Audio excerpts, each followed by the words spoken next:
Hello student. Exam express YouTube channel में आप सभी का हार्दिक स्वागत है।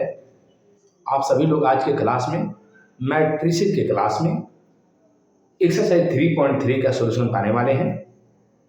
पिछले क्लास में एनसीईआरटी मैट्रिसेस 3.1 3.2 का मैंने सॉल्यूशन कराया था। उस क्लास को अगर आप नहीं देखे होंगे तो इस वीडियो के डिस्क्रिप्शन में उस क्लास का लिंक सेट कर दिया जाएगा, आप उसको देख लेंगे। सॉल्यूशन कराते समय जहाँ जितना आवश्यकता होगा उतना आपको थ्योरी भी बताया जाएगा, आप इसको समझने का प्रयास कीजिएगा। एनसीईआरटी एक्सरसाइज 3.3 मैं आपको बताते चलूं कि पिछले क्लास में 3.1 और 3.2 का सॉल्यूशन करा दिए थे। आप सभी लोग आज की क्लास में 3.3 का सॉल्यूशन करेंगे, जिसमें आपको ट्रांसपोज ऑफ मैट्रिक्स के बारे में जानना होगा। मैट्रिक्स का ट्रांसपोज क्या है, ट्रांसपोज ऑफ मैट्रिक्स के बाद कुछ ट्रांसपोज ऑफ मैट्रिक्स के प्रॉपर्टी होंगी, उसके बारे में आपको जानने होंगे। सारा चीज हम आपसे शेयर करेंगे। आप क्लास को ध्यानपूर्वक देखेंगे, आप क्लास को ध्यानपूर्वक देखेंगे, आप क्लास को ध्यानपूर्वक देखेंगे, है ना। ये आपका 3.3 एक्सरसाइज है, इसको आप ध्यान से देखने का प्रयास करेंगे। यहाँ सबसे पहले जो फर्स्ट क्वेश्चन है, यहाँ कह रहा है कि आप निम्नलिखित अवयवों में से प्रत्येक का परिवर्त ज्ञात करें। परिवर्त का मतलब होता है इंटरचेंज करना। रो और कॉलम को इंटरचेंज कर देंगे, मैट्रिक्स का ट्रांसपोज मिल जाएगा आप लोग को, ठीक है ना। जैसे इस मैट्रिक्स को यहाँ पर आपको सॉल्व करना होगा, इसका अगर ट्रांसपोज निकालना होगा, इस मैट्रिक्स को आप ए लेट कर लीजिए और इस मैट्रिक्स का जो ट्रांसपोज होगा, ट्रांसपोज का मतलब इसको चेंज कर देना है। ये भी देखिए पूरी तरह से किसके फॉर्म में है, कॉलम के फॉर्म में है, स्तंभ के फॉर्म में है। इसको सीधे ऐसे चेंज कर देना है।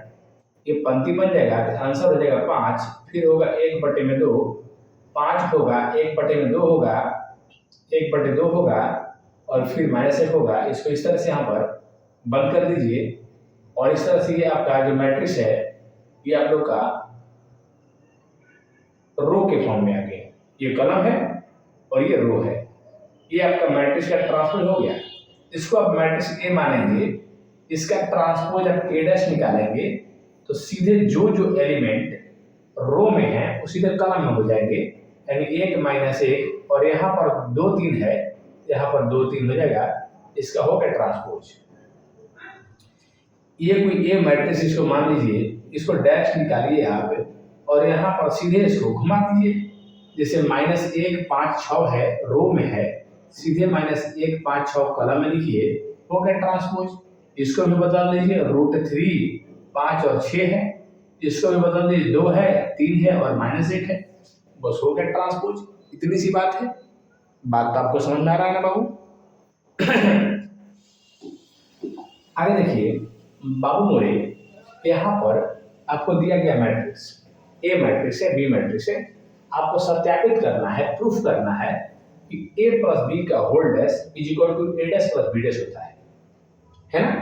= क्या होता है, b' होता है, ठीक है। तो यहाँ पर प्रूफ करने को दिया गया है। आइए आपको थोड़ा सा हम प्रूफ करने का यहाँ पर प्रयास करेंगे, है ना। थोड़ा सा ध्यान दीजिए, बढ़िया से, ठीक है बाबू। यहाँ पर आपके पास ए, सबसे पहले आपको एलएचएस बनाना चाहिए, सबसे पहले आपको एलएचएस सॉल्व करना चाहिए। तो आइए यहाँ पर हम लोग बनाएंगे एलएचएस, है ना। यहाँ पर एलएचएस को हम लोग सॉल्व करेंगे। पहले एलएचएस क्या है आपका, तो a + b का होल डैश मांग रहा है। तो a + b पहले आप कर सकते हैं, क्या दिक्कत है। दोनों को पहले जोड़ लीजिए, आराम से दोनों को जोड़ लीजिए, ऐड कर लीजिए, है ना।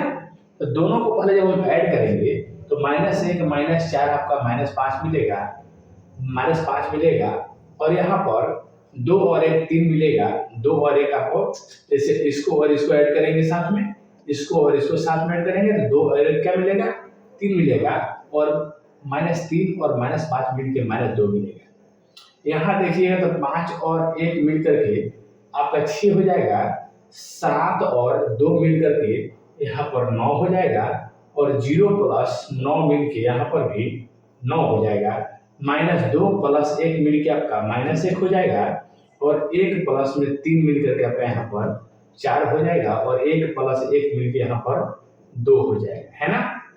अब इसी का हमसे डैश मांगा गया है LHS में, तो यहाँ पर हम इसका डैश निकाल ले रहे हैं, थोड़ा घुमा के लिखेंगे, -5 3 -2, -5 3 -2, और यहाँ पर लिखेंगे 6 9, और यहाँ पर 9, और यहाँ लिखेंगे -1 4 2। ये हमारा हो गया LHS। अब हम बनाएंगे यहाँ पर RHS। क्या बनाएंगे बाबू मेरे? अब यहाँ हम बनाने वाले हैं क्या? RHS। इसका जब हम RHS बनाएंगे बाबू मेरे, RHS बनाएंगे तो RHS का मतलब A डैश प्लस में B डैश बोला गया है। ध्यान से देखिएगा, A dash plus B dash है ना बाबू। तो A डैश का मतलब इसको घुमा के लिखिए, A डैश का मतलब हो गया इसको घुमा के लिखिए, घुमा के लिखिए। तो घुमाएंगे तो -1 2 3 आ जाएगा यहाँ पर, और 5 7 9 आ जाएगा बाबू, और -2 1 1 आ जाएगा। इसके बाद क्या आएगा बाबू मोरे? इसको घुमाइएगा तो -4 1 और -5 मिलेगा, और इसको घुमाएगा तो 1 2 3 मिलेगा, 1 2 0 मिलेगा, और इसको घुमाएंगे बाबू मोरे तो 1 3 1 मिलेगा, है ना। अब इसको जोड़ेंगे हम तो क्या मिलेगा? 1 और -4 जोड़ेंगे तो -5 मिलेगा, 5 और 1 6 मिलेगा, और इसको जोड़ेंगे तो -1 मिलेगा, 2 और 1 3 मिल जाएगा, 7 और 2 9 मिल जाएगा, और यहाँ पर 3 1 4 मिल जाएगा, 7 2 9 मिलेगा यहाँ पर। 3 और 5 आपको -2 मिल जाएगा यहाँ पर, 3 और 5 आपको यहाँ पर -2 मिलेगा, ध्यान देंगे -2 मिलेगा, और यहाँ पर 9 और 0 9 मिलने वाला है, और 1 1 2 मिलने वाला है। आप देख लीजिए LHS जितना प्राप्त हुआ था उतना ही हमको RHS प्राप्त हुआ। यहाँ आप कह सकते हैं कि LHS बराबर RHS आपका प्राप्त हुआ। इस तरह से सत्यापन हो गया। जो दूसरा क्वेश्चन है जो मैंने प्लस किया है वो आपको करना है माइनस करके डैश निकाल लीजिएगा, और A dash minus B dash कर लीजिएगा, LHS बराबर RHS आपको प्राप्त हो जाएगा। जल्दी से इसको आप लोग कॉपी पर नोट कर लेंगे बाबू मोरे, इसको जल्दी से आप लोग कॉपी पर नोट कर लेंगे फटाक से, है ना। आगे चलते हैं, कोई दिक्कत नहीं आप लोग है। आगे चलते हैं क्वेश्चन नंबर 4 की ओर। अच्छा, क्वेश्चन नंबर 3 भी है, क्वेश्चन नंबर 3 भी है तो उसी तरह से कर लेना आप लोग। कुछ लोग बोले सर क्वेश्चन नंबर 3 में जानते हैं क्या दिया है ना, आप तो जानते हैं ना। हाँ भैया हम सब जानते हैं। यहाँ पर देखिए क्या है, A डैश दिया है, और यहाँ पर आपसे जब यहाँ आप LHS से इसका बनाएंगे, जब आप इसका LHS को सॉल्व करेंगे बाबू मोरे, आप इसको LHS को बनाएंगे तो A डैश जब दिया हुआ है तो A डैश से आप A निकाल लेंगे, A डैश से A निकाल लेंगे, A डैश को घुमा दीजिएगा, A मिल जाएगा, तो घुमाएंगे तो मिल जाएगा 3 और 4 मिल जाएगा, और यहाँ पर -1 2 मिल जाएगा, और यहाँ पर 0 0 1 मिल जाएगा, ठीक ना। यहाँ पहले से B का जो मान दिया हुआ है वो दिया है -1 2 1 और 1 2 3, है ना। ये पहले से दिया हुआ है। आपको LHS में दोनों को पहले प्लस करना है, तो दोनों को पहले प्लस करेंगे तो 3 और 1 घट जाएगा, 2 हो जाएगा, ये 1 हो जाएगा, तो ये भी 1 हो जाएगा, 4 1 5 हो जाएगा, ये 4 हो जाएगा, और ये भी 4 हो जाएगा। इसी का बाबू मोरे, इसी का आपको डैश निकालना है, तो डैश में घुमा दीजिए ना, इसको घुमा दीजिए तो 2 हो जाएगा, 1 हो जाएगा, 1 हो जाएगा, और 5 हो जाएगा, 4 हो जाएगा, 4 हो जाएगा। अब आपको बनाना चाहिए RHS, है ना बाबू। आइए बनाते हैं, आपके लिए हम RHS बनाते हैं। तो ये वाला RHS है, यहाँ कह रहा है कि A डैश प्लस में B dash. Babu more A dash के मान क्वेश्चन में ही दिया हुआ है, पलटने की कोई जरूरत नहीं है, आपको क्वेश्चन में ही यहाँ पर दिया हुआ है। तो जो B डैश है इसको पलट लिया जाएगा, इसको जब पलटेंगे तो -1 2 1 हो जाएगा, और 1 2 3 हो जाएगा। सीधे आप इसको ऐड करिएगा बाबू मोरे, 3 में से 1 जाएगा, 2 हो जाएगा, 4 1 आपका 5 हो जाएगा, -1 का 2 जोड़ोगे 1 हो जाएगा, 2 2 4 हो जाएगा, और ये 1 हो जाएगा, और यहाँ पर 4 हो जाएगा। आप देखिए जितना प्राप्त हुआ है LHS उतना ही प्राप्त हुआ हमारा RHS। यहाँ भी आपका LHS बराबर RHS प्रूव हुआ। तीसरा क्वेश्चन भी सफलतापूर्वक आप बना सकते हैं, है ना बाबू। आगे चलते हैं नेक्स्ट में आते हैं क्वेश्चन नंबर 4। यहाँ पे देखिए वही स्थिति है। क्वेश्चन नंबर 4 क्या बोला बाबू मोरे कि ए डैश है ना बाबू। यहाँ पर ए डैश है और ये है और इसका मान ज्ञात करना है। आपको टेंशन लेने की जरूरत थोड़ा सा भी नहीं है। आइए हम आपको बताने का प्रयास करते हैं, है ना। आइए ध्यान दीजिएगा, आपको टेंशन लेने की जरूरत नहीं है। आपको हम थोड़ा सा यहाँ पर बताने का प्रयास करेंगे, थोड़ा ध्यान दीजिएगा, है ना। आइए थोड़ा सा ध्यान देंगे, एकदम क्लियर हो जाएगा, है ना। आइए यहाँ पर ए डैश दिया हुआ है बाबू मोरे। आप जानते हैं कि सबसे पहले हमको ज्ञात करने को दिया है a प्लस बी का होल डैश। आपको मालूम होगा प्रॉपर्टी वगैरह कि जब बीच में प्लस रहता है और होल डैश रहता है तो डैश अलग अलग उतर जाता है। क्या होता है बाबू मोरे, डैश अलग अलग उतर जाता है, उतर गया और अंकों पर डैश मान्य नहीं होता है, अंकों पर डैश मान्य नहीं होता है। तब बाबू मोरे ए डैश के मान पहले से आपको दिया हुआ है -2 3 और 1 2 हो गया। यहाँ पर 2 का 2 हो गया। बी डैश के मान तो नहीं दिया बाबू, यहाँ बी डैश के मान यहाँ से हम निकाल लेंगे। कैसे निकाल लेंगे, घुमा घुमा के निकाल लेंगे। -1 0 हो जाएगा, इसको घुमा देंगे और इसको भी घुमा देंगे, 1 2 हो जाएगा। पहले 2 से हम गुना कर लेते हैं, उसके बाद दोनों को हम ऐड करेंगे। तो यहाँ पर हमको क्या मिलेगा, -2 मिलेगा, 3 और 1 2 मिलेगा और यहाँ पर हम 2 से मल्टीप्लाई करेंगे तो -2 मिलेगा, 2 मिलेगा और 0 मिलेगा, 4 मिलेगा, है ना। अब यहाँ पर जैसे हम लोग यहाँ पर जुड़ेंगे तो -4 हो जाएगा, -4 हो जाएगा और ये आप लोग का 5 हो जाएगा, ये 1 हो जाएगा और 4 और 2 का हो जाएगा, 6 हो जाएगा। आप लोग का ये राइट आंसर हो गया, a plus B whole dash का राइट आंसर हो गया। यहाँ पर बोला गया है कि आगे ये जो मैट्रिक्स दिए गए हैं बाबू मोरे, ये मैट्रिक्स दिए गए हैं, इनके लिए प्रूफ करना है कि ए बी का होल डैश बराबर बी डैश ए डैश। ये से प्रॉपर्टी होता है कि ए बी का होल डैश बराबर बी डैश ए डैश, है ना बाबू। आइए देखते हैं यहाँ पर क्या है, बात को समझिएगा बढ़िया से, ठीक ना। आपको यहाँ पर पहले एलएचएस बनाना चाहिए। हमारे ख्याल से पहले आपको एलएचएस बनाना चाहिए। एलएचएस से हम चलेंगे बाबू मोरे, ध्यान दीजिएगा, हम चलेंगे एलएचएस से। तो क्या करेंगे हम, ए बी का होल डैश, तो पहले हम ए बी निकाल लेते हैं। पहले ए बी निकाल लेंगे तो ए के मान 1 है, 4 है और यहाँ 3 है। और पिछले क्लास में आप लोग को बताए थे कि गुना कैसे होता है। तो गुना होता है पंक्ति को स्तंभ से। तो पंक्ति को स्तंभ से करिएगा तो एक को सामने पड़ेगा, एक को सामने पड़ेगा तो -1 हो जाएगा और ये 2 हो जाएगा और ये 1 हो जाएगा। इसको जब पकड़ के गुना कीजिएगा तो एक को सामने पड़ेगा, 4 एकम 4, 4 दूनी का 8 हो जाएगा और ये -4 हो जाएगा। जब इसको थोड़ा सा फिर से इसको, ये पंक्ति है या स्तंभ है, पंक्ति स्तंभ का गुना कीजिएगा, -3 हो जाएगा, ये 6 हो जाएगा, ये 3 हो जाएगा, ठीक है। अब इसी के आपसे पूछा गया डैश, यानी ए बी का होल डैश। तो होल डैश का मतलब घुमा दीजिए बाबू मोरे, इसको घुमा दिए सीधे डायरेक्ट एकदम। तो घुमाइएगा -1 हो जाएगा, 2 हो जाएगा, 1 हो जाएगा, 4 -8 -4 हो जाएगा और -3 6 3 हो जाएगा। ये ए बी का डैश हो गया। इतना के जो मान है आपको लाना है बी डैश ए डैश के बराबर। तो बाबू मोरे जब हम यहाँ आरएचएस बनाएंगे, जब इसका हम आरएचएस बनाएंगे, ध्यान दीजिएगा, जब इसका हम आरएचएस बनाएंगे तो हमको करना है बी डैश ए डैश, है ना। तो बी डैश ए डैश करना है तो पहले बी डैश का मतलब क्या है, बी डैश का मतलब घुमा के बोलिएगा। तो 1 है, 5 है, 7 है। एक बाद में ए डैश का मतलब क्या है, घुमा के बोलिएगा, घुमा के बोलिए। रो में है तो कलम में है तो रो में बोलिए। तो 0 है, 1 है, 2 है, ठीक ना। अब यहाँ पर जैसे हम लोग इसको मल्टीप्लाई करते हैं तो 1 होगा, तो जैसे मल्टीप्लाई करेंगे तो 1 होगा ना। अच्छा ये वाला है जी, ओ उसको घुमाना है ना, ये वाला है ना हम लोग का, ये वाला हम लिखे हैं, इसको घुमा के लिखिए। तो बी डैश का मतलब हम घुमाएंगे कितना आएगा, ये हो जाएगा -1 2 1 हो जाएगा और ए डैश माने इसको आप घुमाइए तो 1 हो जाएगा, 4 हो जाएगा, 1 -4 है ना, 1 -4 हो जाएगा और 1 3 हो जाएगा, ठीक है। अब इसको मल्टीप्लाई आप कीजिएगा पंक्ति को स्तंभ से, तो -1 हो जाएगा, 4 एकम 4 हो जाएगा, ये -3 हो जाएगा, ये 2 एकम 2 हो जाएगा, 4 दूनी का -8 हो जाएगा, ये 3 दूनी का 6 होगा, आगे 1 एकम 1 होगा, ये हो जाएगा -4, ये 3 एकम 3 हो जाएगा।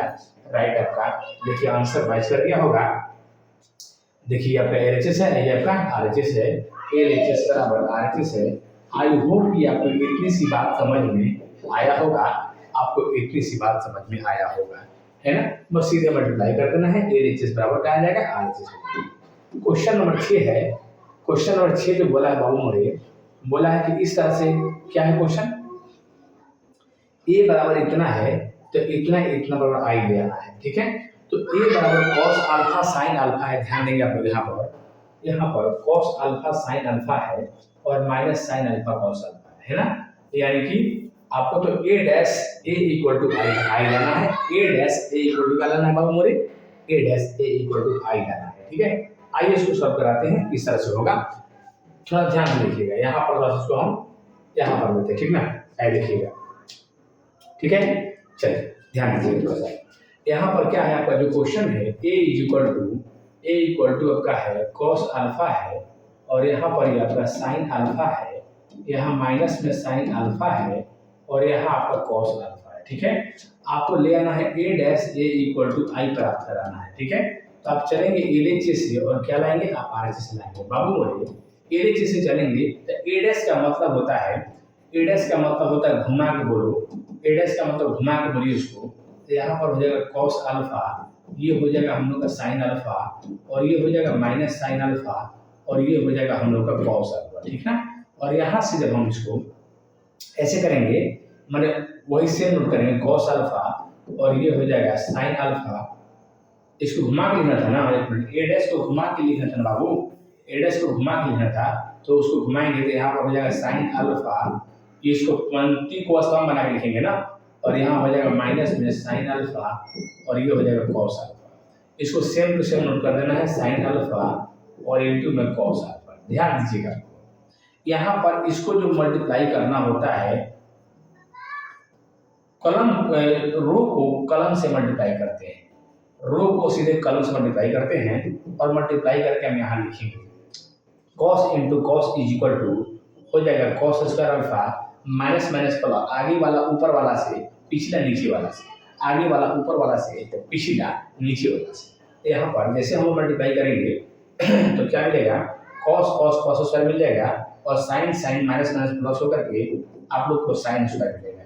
आगे चलेंगे तो कॉस अल्फा इंटू में आप लोगों को साइन अल्फा मिलेगा। आगे चलेंगे तो पीछे वाला नीचे वाला से होता है तो माइनस साइन अल्फा इंटू में कॉस अल्फा मिलेगा। आगे चलेंगे हम लोग आगे चलेंगे यहाँ पर साइन अल्फा इंटू में कॉस अल्फा मिलेगा और इसको इससे मल्टीप्लाई करेंगे, आगे वाला ऊपर से पिछला नीचे से होता है तो माइनस आपको कॉस अल्फा इंटू में साइन अल्फा मिलेगा। आगे बढ़ेंगे हम, ये हम लोग को मिलेगा साइन साइन साइन स्क्वायर मिलेगा और कॉस इंटू कॉस बराबर आपको कॉस स्क्वायर मिलेगा। आई होप कि आपको इतनी सी बात समझ में आया होगा। थोड़ा सा और हम आगे बढ़ेंगे बाबू मोरे, तो यहाँ पर देखिए cos square theta plus sine square theta एक हो जाएगा और ये देखिए दोनों का दोनों, देखिए माइनस प्लस जो है ये दोनों मिल करके यहाँ पर सेम सेम राशि है दोनों, कॉस इंटू साइन या साइन इंटू कॉस इक्वल होता है, जिसके चलते जीरो हो जाएगा और यहाँ पर भी वही स्थिति है, यहाँ पे जीरो हो जाएगा और ये sine square alpha plus cos square alpha और ये 1 0 0 1 जिसके डायगोनल में, जिसको लीडिंग डायगोनल में मुख्य विकर्ण में एक एक होता है और बाकी सब जीरो होता है, उसको कहते हैं आइडेंटिटी मैट्रिक्स। क्या कहते हैं, आइडेंटिटी मैट्रिक्स। तो ए डैश ए इक्वल टू आई हो गया है। आई होप कि आपको इतनी सी बात समझ में आया होगा। आई होप कि आपको इतनी सी बात समझ में आया होगा। इसको कॉपी पर जितना जल्दी हो सके बाबू नोट कर लीजिए फटाक से एकदम, इसको जितना जल्दी हो सके कॉपी पर आप नोट कर लेंगे, है ना, कोई दिक्कत नहीं आप लोग को है। आइए आगे चलते हैं, question number next question number next पे आते हैं। आपका 7 नंबर क्वेश्चन क्या कह रहा है, सिद्ध करिए कि एक सममित अवयव है। 7वां जो क्वेश्चन है कह रहा है सिद्ध कीजिए कि, अच्छा दूसरा भी क्वेश्चन है क्या, दूसरा भी क्वेश्चन है तो दूसरा भी देखिए उसी तरह से वो बनाना होगा। इसका सेकंड क्वेश्चन है तो सेकंड क्वेश्चन को भी उसी तरीके से जैसे मैंने बनाया है एकदम उसी तरह से अप्लाई करके आप मल्टीप्लाई करेंगे, आपको ये वाला आंसर मिल जाएगा, है ना। आइए 7 का जो पहला कार्य सिद्ध कीजिए कि सममित अवयव है, इसको यहीं पर कर देंगे। सममित अवयव, देखिए सममित अवयव जो होता है, ध्यान देंगे जो सममित अवयव होता है आप जानते होंगे, जो सममित अवयव होता है, सममित सममित का मतलब होता है सिमेट्रिक। जो सिमेट्रिक मैट्रिक्स होता है बाबू मोरे, सिमेट्रिक मैट्रिक्स के लिए आप जानते होंगे कि ए डैश का वैल्यू ए आ जाता है, ए डैश का वैल्यू क्या मिलता है, ए मिलता है। सिमेट्रिक मैट्रिक्स होगा तो ए डैश का वैल्यू क्या मिलेगा बाबू मोरे, ए मिलेगा, है ना। तो यहाँ पर इसको सिमेट्रिक प्रूफ करना है तो सबसे पहले ए इक्वल टू आपको क्या दे रखा है, यहाँ पर 1 माइनस 1, यहाँ पर माइनस 1 2 1 है, और ये 5 है, 1 है, 3 है। अब ए डैश का वैल्यू ए ले आना है तो आप यहाँ पर ए डैश निकालिए, ए डैश निकालेंगे तो घुमा के लिखेंगे 1 5 ऐसे लिखेंगे आप लोग, उसको घुमा करके इसको घुमाइए माइनस 1 2 1 और इसको घुमाइए 5 1 3। अब ए डैश निकालने के बाद में हमने यहाँ पर क्या किया है, देखा कि सेम आ गया, एकदम क्या आ गया, सेम आ गया। तो सेम जब आ गया 1 माइनस 1 5 देखिए सेम आ गया, सेम आ गया। तो ए जब सेम आ गया तो ए डैश का वैल्यू ए आ गया। इस प्रकार से हम कह सकते हैं कि ए एक सममित आव्यूह है, ए एक कौन आव्यूह है, ए एक सममित आव्यूह है। हम लोग खूब आराम से कह सकते हैं कि ए एक सममित आव्यूह है ना।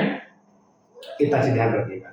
जो सिमेट्रिक मैट्रिक्स होता है, ध्यान देंगे आप लोग, जो सिमेट्रिक मैट्रिक्स होता है उसमें क्या होता है कि आपको यहाँ पर कुछ भी लिखिए लेकिन यहाँ वाला सेम लिखिए। सिमेट्रिक मैट्रिक्स में मुख्य विकर्ण के आमने सामने वाला दोनों सेम रहता है, ये ऐसा मैट्रिक्स सिमेट्रिक कहलाता है।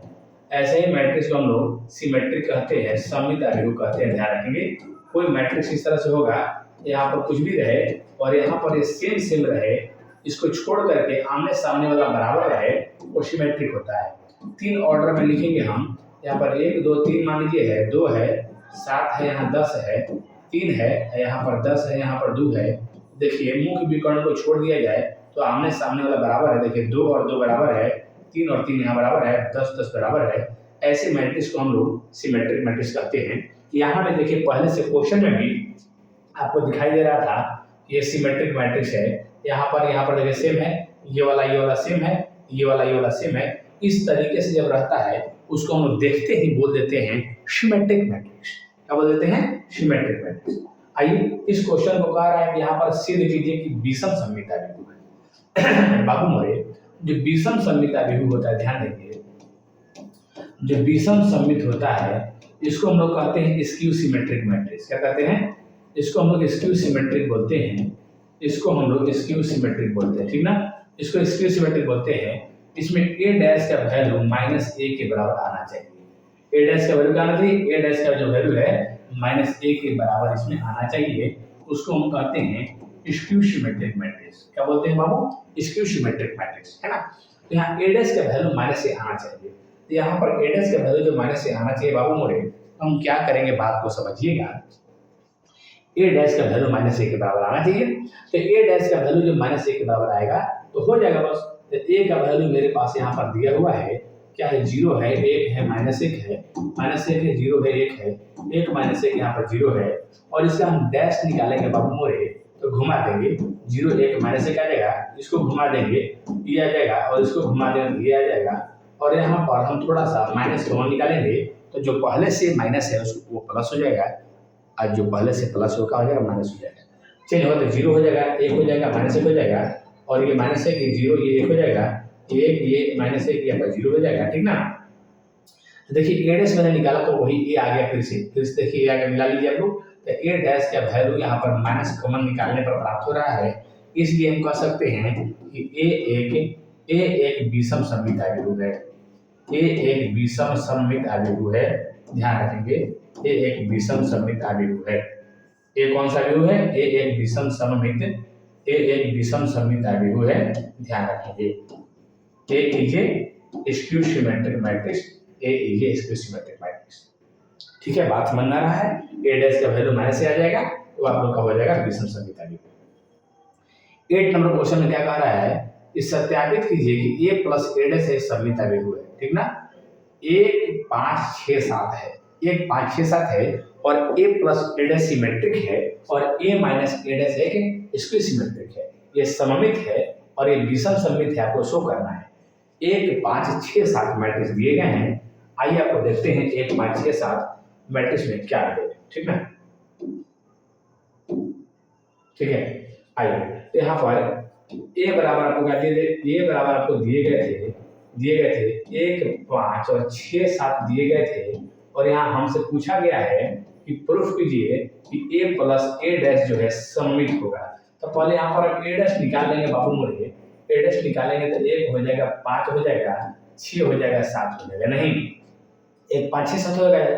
अब यहाँ a प्लस a डैश निकालेंगे, दोनों को ऐड करेंगे जब हम, तो दोनों को जब ऐड करेंगे तो 2 मिलेगा, 7 5 12 मिलेगा, और ये 6 5 ये 6 5 11 मिलेगा, और ये 6 5 11, और ये 7 7 14 मिलेगा। ठीक है, अब इसको सिमेट्रिक प्रूफ करना है बाबू मोरे, तो हम यहाँ पर क्या करेंगे, कोई भी मैट्रिक्स प्रूफ करने के लिए पहले इस पर हम डैश लगाते हैं। क्या लगाएंगे, डैश लगाएंगे, और इसको घुमाएंगे तो 2 11 नीचे पड़ जाएगा, 2 11 नीचे पड़ जाएगा, और 11 4 14 का उसके नीचे पड़ जाएगा।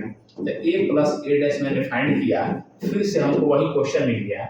इस क्वेश्चन का जो वैल्यू है a प्लस a डैश के बराबर है, इसलिए हम कह सकते हैं कि a प्लस a डैश एक सममित अभिभु है, एक सममित अभिभु है। ध्यान देंगे, एक सममित अभिभु है, क्योंकि उसका डैश वही आ गया, क्योंकि बाबू मोरे उसका डैश वही आ गया।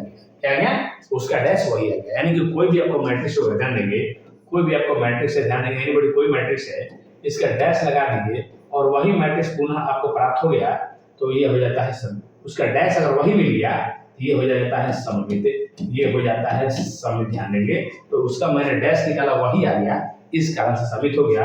और कोई भी एनीबॉडी आपका मैट्रिक्स है, कोई भी एनीबॉडी आपका मैट्रिक्स है, ध्यान देंगे, कोई भी एनीबॉडी आपका मैट्रिक्स है और इसका आप डैश निकाले हैं, और इसका डैश निकालने के बाद में अगर आपको वही मिल गया माइनस में, तो यही कहलाता है विषम सममित अभिभु। जिसका डैश निकालेंगे और वही माइनस में आ जाएगा, तो फिर आपको कहलाएगा विषम सममित अभिभु, है ना।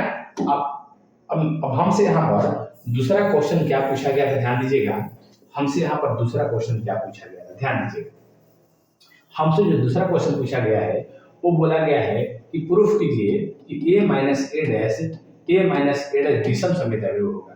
तो a माइनस a डैश का मतलब माइनस करेंगे तो 1 में से 1 जाएगा 0 हो जाएगा, 5 में से 6 जाएगा माइनस 1 हो जाएगा, 6 में से 5 जाएगा 1 आ जाएगा, 7 में से 7 जाएगा 0 हो जाएगा। और यहाँ पर इसका जब हम डैश निकालेंगे बाबू मोरे, जब इसका हम डैश निकालेंगे तो यही आप लोग का यही घूम जाएगा, तो 0 माइनस 1 हो जाएगा, 1 0 हो जाएगा, हो जाएगा ना।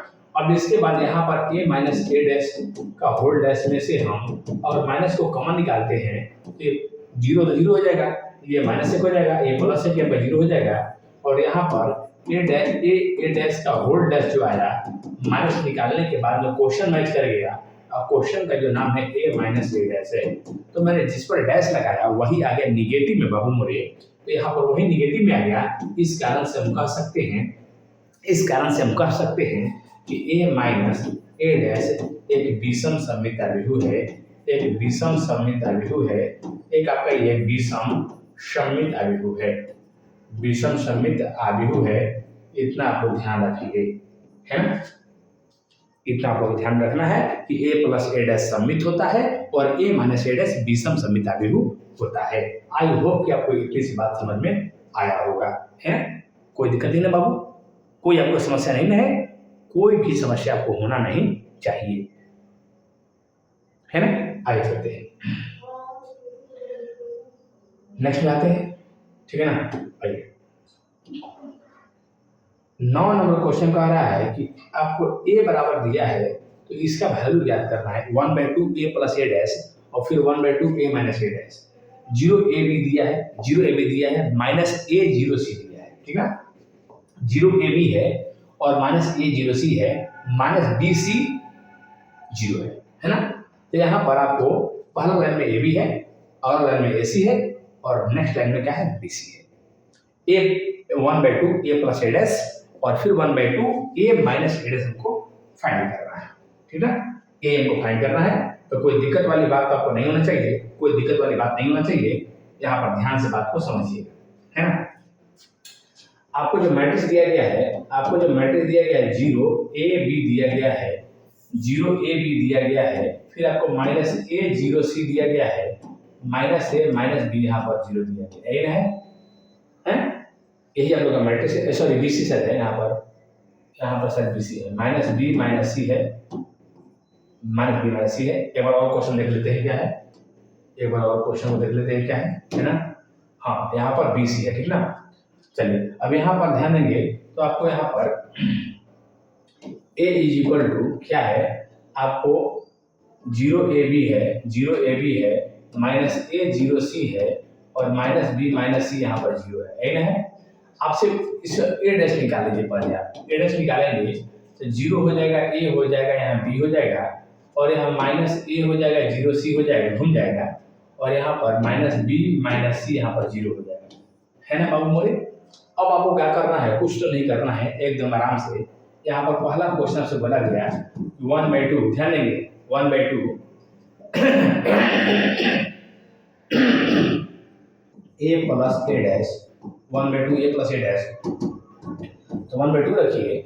या पहले आप पहला क्वेश्चन के जवाब देने के लिए a प्लस ए डैश आराम से निकाल लीजिए, दोनों को जोड़ लीजिए। 0 + 0 0 होगा, प्लस a माइनस a 0 होगा और -b प्लस b आपका यहाँ पर 0 होगा, -a प्लस a 0 होगा और यहाँ पर 0 0 0 होगा, -c प्लस c 0 होगा, -b प्लस b 0 होगा, -c प्लस c 0 होगा, फिर आपका 0 होगा और इसी में आपको 2 से भाग देना था बाबू मोरे, इसी में 2 से भाग देना था। 2 से भाग देने तुरंत क्या, 2 से जैसे आप भाग देंगे तो सारा एलिमेंट 0 0 है, सारा एलिमेंट 0 0 है।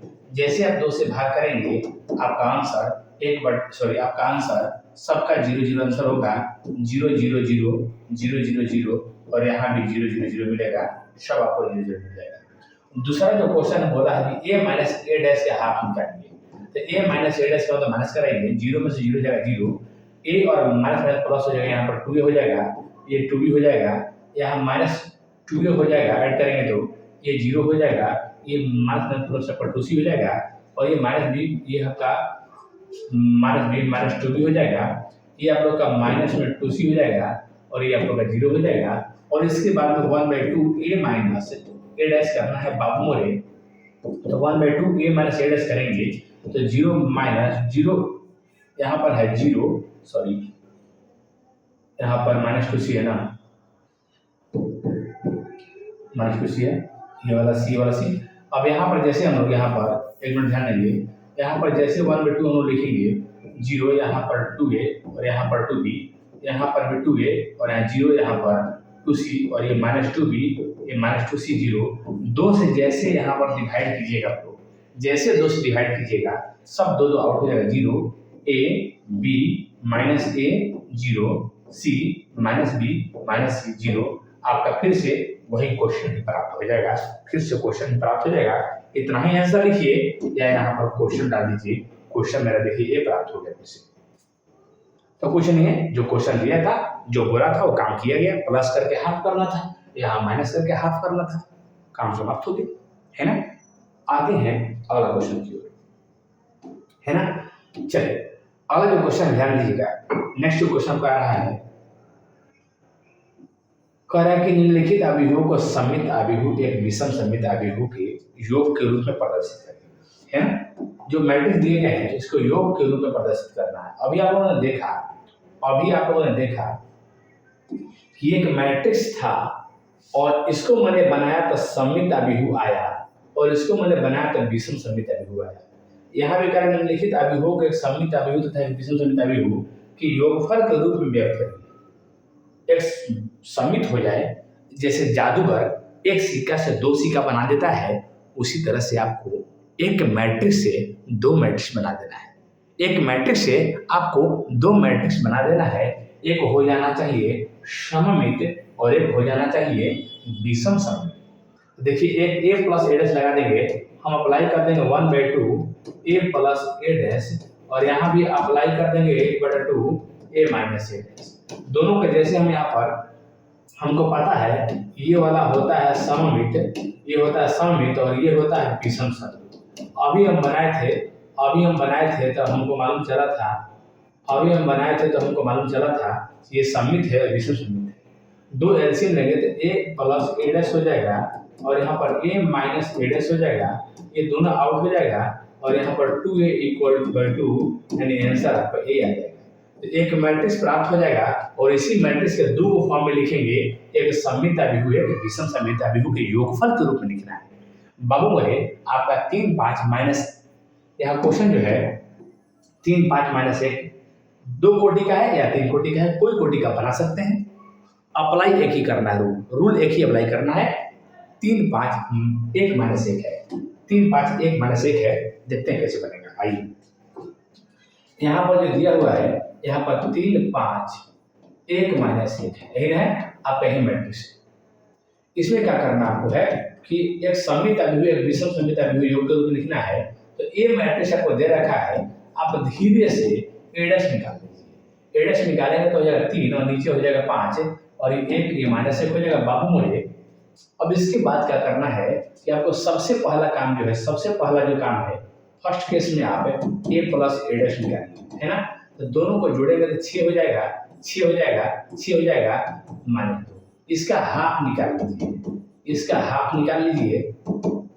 इसका जब हाफ निकालेंगे, इसका हाफ निकालेंगे बाबू मोरे, तो क्या होगा 1/2 और यहाँ पर 6 और ये हो जाएगा 6 माइनस 2 और यहाँ पर भाग दे देंगे 3 हो जाएगा, 3 हो जाएगा, 3 और ये हो जाएगा माइनस 1 हो जाएगा, है ना। ये मेरा सिमेट्रिक मैट्रिक्स हुआ। इस मैट्रिक्स को आप कोई दूसरा नाम भी दे सकते हैं, इसको हम पी नाम भी दे सकते हैं। ये मेरा एक पी मैट्रिक्स प्राप्त हो गया, इसको पी नाम भी आप दे सकते हैं कि ये मेरा पी मैट्रिक्स प्राप्त हो गया। अब यहाँ से क्यू मैट्रिक्स प्राप्त करेंगे हम, जैसे क्यू मैट्रिक्स हम प्राप्त करेंगे, यहाँ पर ए माइनस ए डैश पहले निकालेंगे हम। ए माइनस ए डैश का मतलब दोनों को माइनस करना है बाबू। 3 में से 3 जाएगा 0 होगा और 5 में से 1 जाएगा 4 होगा, 1 में से 5 जाएगा माइनस 4 होगा और 1 माइनस 1 में से माइनस 1 जाएगा तो आपको यहाँ पर 0 मिलेगा। क्या मिलेगा आपको? यहाँ 0 मिलेगा, है ना। अब यहाँ पर क्या है, बात को समझिएगा। यहाँ पर क्या है, बात को समझना है बाबू मोरे। यहाँ पर जैसे आपको 1/2 लगाना है, फिर 1/2 आप जैसे यहाँ पर यूज करेंगे, 1/2 आप जैसे यहाँ पर यूज करेंगे आप 1/2, तो 1/2 से जैसे आप भाग करेंगे तो 1/2 से भाग करने के बाद क्या होगा, यहाँ पर 2 से 0 हो जाएगा, ये 2 हो जाएगा, माइनस 2 हो जाएगा, 0 हो जाएगा। इतना ध्यान रखिएगा, ठीक है। अब इसका क्यू मैट्रिक्स कह सकते हैं कि क्यू मैट्रिक्स है। देखिए ये आपका सिमेट्रिक मैट्रिक्स है क्योंकि मुख्य विकर्ण को छोड़ने पर आमने सामने बराबर है और ये मुख्य विकर्ण को छोड़ने पर आमने सामने विपरीत है। ये आप लोग का कौन मैट्रिक्स है?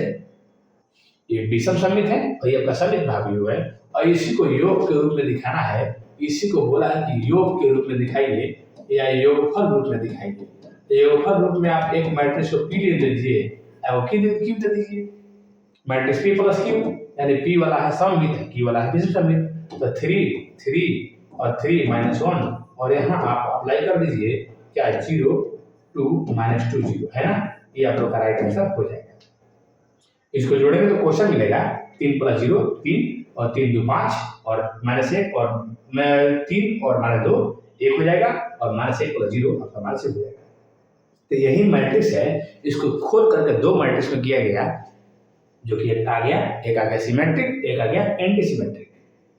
एक सममित, एक क्या हो गया विषम सममित। थोड़ा सा ध्यान देने की आपको यहाँ पर आवश्यकता है, ठीक ना। इस तरह से आपको बनाना होगा, 3 कोटि का होगा या 2 कोटि का होगा, इस तरह से आपको बनाना होगा, है ना। आइए आते हैं नेक्स्ट में क्या है, 3 कोटि का हो या 2 कोटि का हो, इसी तरह से बनाना होगा बाबू मेरे। आइए क्वेश्चन नंबर 11 क्या कह रहा है, ए और बी समान कोटि के सममित अभिगुण हैं। ए और बी समान कोटि के सममित अभिगुण हैं तो ए बी माइनस बी ए क्या होगा भैया मेरे। आइए बात को समझिए, कुछ नहीं है, एकदम एक झटकी में आपको समझ में आ जाएगा। आइए देखते हैं क्या करना है।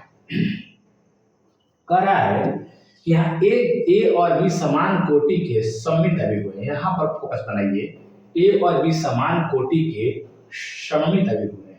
तो जब ए और बी बाबू मोरे सममित अभिगुण है तो इस आधार पर ए और बी आपका, ए और बी दोनों जो है सममित है। क्योंकि है दोनों सममित है, इस कारण से हम लिखेंगे कि ए डैश का वैल्यू ए होगा और बी डैश का वैल्यू बी होगा। सममित है तो यही अप्लाई करेंगे, ए डैश का वैल्यू ए और बी डैश का वैल्यू बी अप्लाई करेंगे हम, क्या। इसके बाद हम यहाँ पर ए बी माइनस बी ए को चेक करना है। A B minus B A को चेक करना है ये क्या है। तो जिसको भी चेक करना होता है उस पर हम लोग डैश लगाते हैं। क्या लगाते हैं? हम उस पर डैश लगाते हैं। डैश जैसे अप्लाई करेंगे तो माइनस है कि डैश अलग अलग उतर जाएगा, बीच में माइनस है तो अलग अलग उतर जाएगा। बीच में प्लस या माइनस रहता है तो डैश को अलग अलग उतार देते हैं, और बीच में जब इंटू रहता है तो डैश को हम लोग पलट के उतारते हैं। पलट के उतारते हैं तो इसको पलट देंगे, यहाँ पर बी डैश हो जाएगा, ये ए डैश हो जाएगा, यहाँ पर आप लोग का ए डैश, यहाँ पर बी डैश हो जाएगा। पलट के घूमेंगे, बी डैश का वैल्यू बी बैठाना है और ए डैश का वैल्यू ए बैठाना है, यहाँ पर बैठा देंगे। ए डैश का वैल्यू ए बैठाना है, बी डैश ए भी बैठाना है। अब A B minus B A को मैंने चेक कर रहा था, B A minus A B आ गया। पहले हम ए बी को लिखेंगे, फिर बाद में हम बी ए को लिखेंगे। यहाँ जैसे माइनस कॉमन निकालेंगे तो ए बी माइनस यहाँ पर हमको बी ए प्राप्त हो जाएगा। तो ए बी माइनस बी ए पर मैंने डैश लगाया, ए बी माइनस बी ए वही आया, लेकिन यहाँ पर माइनस में आया, यहाँ माइनस में आया, जिसके चलते हम कह सकते हैं माइनस में आया, जिसके चलते हम कह सकते हैं कि हमको प्राप्त हुआ, चूंकि यहाँ पर लिख सकते हैं चूंकि A B minus B A का जो होल डैश होता है वो minus A B minus B A के बराबर होता है, A B minus B A के बराबर होता है, निगेटिव होता है। इस कारण से हम कह सकते हैं कि ए बी माइनस बी ए एक विषम सममिताभिहु है, एक विषम सममिताभिहु है, एक विषम सममिताभिहु है। ध्यान देंगे, एक विषम सममिताभिहु है। आप लोग का राइट ऑप्शन यहाँ पर विषम सममिताभिहु है, ए ऑप्शन को टिक लगाना होगा, ए ऑप्शन को टिक लगाना होगा, है ना बाबू मोरे। यहाँ से आपको क्वेश्चन पूछा गया बाबू कि ए का वैल्यू जब इतना है, ए प्लस ए डैश का वैल्यू आई है, तो अल्फा का वैल्यू क्या होगा, अल्फा का वैल्यू किसके बराबर होगा। आइए देखते हैं, ए प्लस ए डैश को हम लोग ऐड करते हैं, अल्फा का वैल्यू किसके बराबर होगा। आइए हम लोग एनालिसिस करते हैं, है ना। यहाँ पर यहाँ दिया हुआ है कॉस अल्फा है, यहाँ आपका माइनस साइन अल्फा है, और यहाँ पर आपका साइन अल्फा है, और यहाँ पर आप लोग का कॉस अल्फा है ना बाबू मोरे। अब यहाँ पर आपको ए डैश भी निकाल लेना चाहिए हमारे ख्याल से, तो घुमा लीजिए आप लोग, घुमा लेंगे तो कॉस अल्फा हो जाएगा, यहाँ माइनस साइन अल्फा हो जाएगा, और यहाँ पर आप लोग का साइन अल्फा हो जाएगा। ये पंक्ति को असम बना देना है और इसको भी असम बना देना, घुमा देना, यानी कि रो को कलम बना देना है, रो को कलम बना देना है ना। अब यहाँ पर साइन अल्फा और ये हो जाएगा कॉस अल्फा, है ना। यहाँ हमसे बोला है कि ए प्लस ए डैश का वैल्यू आई के बराबर है, तो ए प्लस ए डैश दोनों को जोड़ेंगे तो कॉस अल्फा, ये और ये दोनों जोड़ेंगे तो हमको लगता है 2 कॉस अल्फा आ जाएगा, और ये दोनों जोड़ेंगे हम तो हमको मिलेगा 0 मिल जाएगा, है ना। और ये हम दोनों जोड़ेंगे तो हमको यहाँ पर भी 0 मिलेगा, और इसको जब दोनों को जोड़ेंगे तो यहाँ पर भी हमको मिलेगा 2 कॉस अल्फा, ठीक है, 2 कॉस अल्फा मिलेगा। और यहाँ जो वैल्यू है 1 0 0 1 के बराबर है। आमने सामने जब दो मैट्रिक्स आपस में जब बराबर होते हैं तो आमने सामने वाला बराबर होता है, आमने सामने वाला बराबर होता है। तो यहाँ पर ये वाला जो होगा इसके बराबर होगा, ध्यान रखेंगे, तो 2 cos alpha is equal to 1 होगा, और यहाँ पर कॉस अल्फा, यहाँ कॉस अल्फा इक्वल टू 1/2 होगा, और 1/2 के बदले में हम लोग कॉस पाई/3 रखेंगे, कॉस को समाप्त हो जाएगा, अल्फा का वैल्यू पाई/3 हो जाएगा। यहाँ से भी आपको इसको बराबर करना होगा, यहाँ से भी वही स्थिति है, कोई दूसरा स्थिति तो है नहीं, यहाँ से भी वही स्थिति है, कोई दूसरा स्थिति तो है नहीं, कि हम नया बात करेंगे। यहाँ से भी वही आ रहा है, यहाँ से भी वही आ रहा है। अगर यहाँ से अलग आता तो अल्फा का वैल्यू अमान्य हो जाता, अगर यहाँ से कुछ अलग आता तो अल्फा का वैल्यु अमान्य हो जाता। ध्यान रखेंगे, कॉस में 1/2 जो होता है 60 का होता है, और 60 डिग्री के बदले में हम लोग रेडियन में पाई/3 लिखते हैं। ध्यान देंगे, ये 60 डिग्री का वैल्यू है, और 60 डिग्री के बदले में हम लोग यहाँ पर पाई/3 cos थीटा कैंसिल हो गया, अल्फा इक्वल टू पाई/3 आ गया। आई होप कि आपको इतनी सी बात समझ में आया होगा। जल्दी से आप इसको कॉपी पर नोट कर लीजिए, फटाक से आप लोग जितना जल्दी हो सके इसको कॉपी पर आप लोग नोट कर लीजिए, है ना, कोई दिक्कत नहीं ना बाबू। इस तरह से इस क्वेश्चन का जो आंसर है पाई/3 के बराबर हो जाएगा, पाई/3 के बराबर हो जाएगा, है ना। तो राइट आंसर इसका हो जाएगा पाई/3। आई होप कि आपको इतनी सी बात समझ में आया होगा। मैट्रिसेस 3.1, मैट्रिसेस 3.1, 3.2 और हमने 3.3 को मैंने समाप्त किया है, मैंने 3.3 को समाप्त किया है। 3.4 को अब आपको हम सोल्यूशन देंगे अपने चैनल पर। आप हमारे चैनल से बने रहिए, आपके एग्जाम के लिए मैं अपने चैनल के माध्यम से एड़ी चोटी एक कर दूंगा, एड़ी चोटी एक कर दूंगा। तो आज इतना ही तक। जय हिंद, जय Bharat, good night all of you.